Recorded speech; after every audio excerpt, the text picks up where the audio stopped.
Assalamualaikum warahmatullahi wabarakatuh. Saya dari Syiful Amri ingin menjelaskan masa transisi. Yang pertama, aksi-aksi Tritura. Tritura rakyat adalah 3 tuntutan kepada pemerintah yang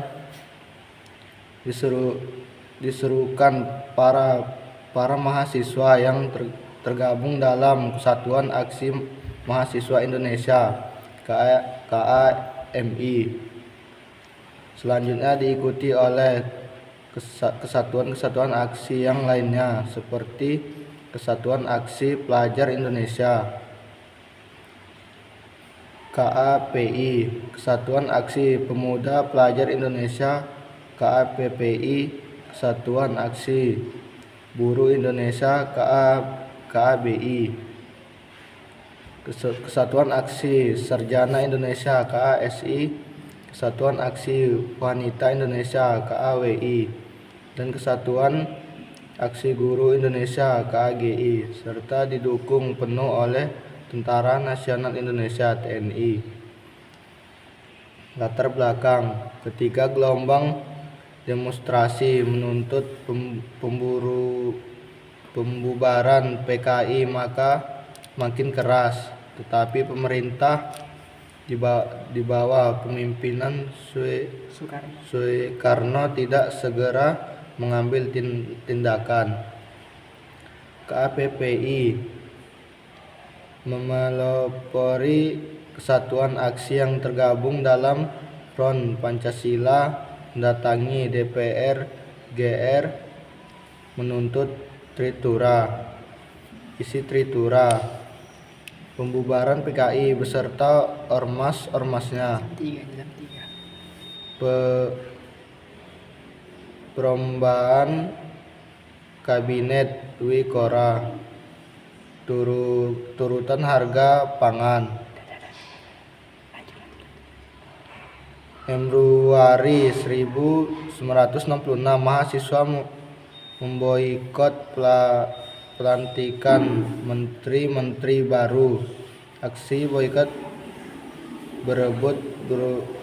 berujung insiden dengan resimen Rejak Rabirawa, pasukan pengawal Presiden Soekarno yang menewaskan Arif Rahman Hakim pada tanggal 25 Februari 1966.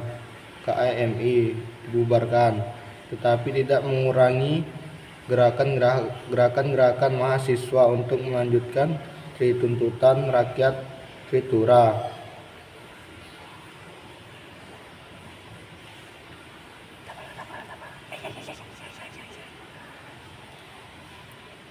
Dengan wewenang yang diperoleh dari Super Semar, Menpangat Pangkopakamtid Lenjet, Soeharto segera mengambil tindakan sebagai berikut: membubarkan PKI termasuk ormas-ormasnya dan menyatakannya sebagai partai terlarang. Sejak 12 Maret 1966 mengamankan 15 orang menteri yang didukung terlibat atau tersimpati terhadap G30S PKI,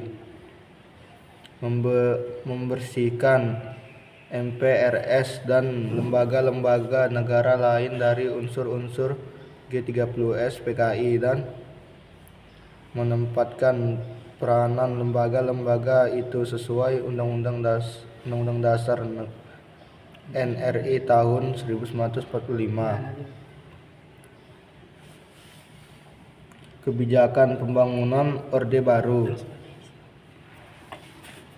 pemerataan pemenuhan kebutuhan pokok rakyat, pemerataan memperoleh kesempatan pendidikan dan pelayanan kesehatan, pemerataan pembagian pendapatan, pemerataan kesempatan kerja, pemerataan kesempatan berusaha, pemerataan kesempatan berpartisipasi dalam pembangunan, pemerataan penyebaran pembangunan di seluruh wilayah tanah air, pemerataan kesempatan memperoleh keadilan.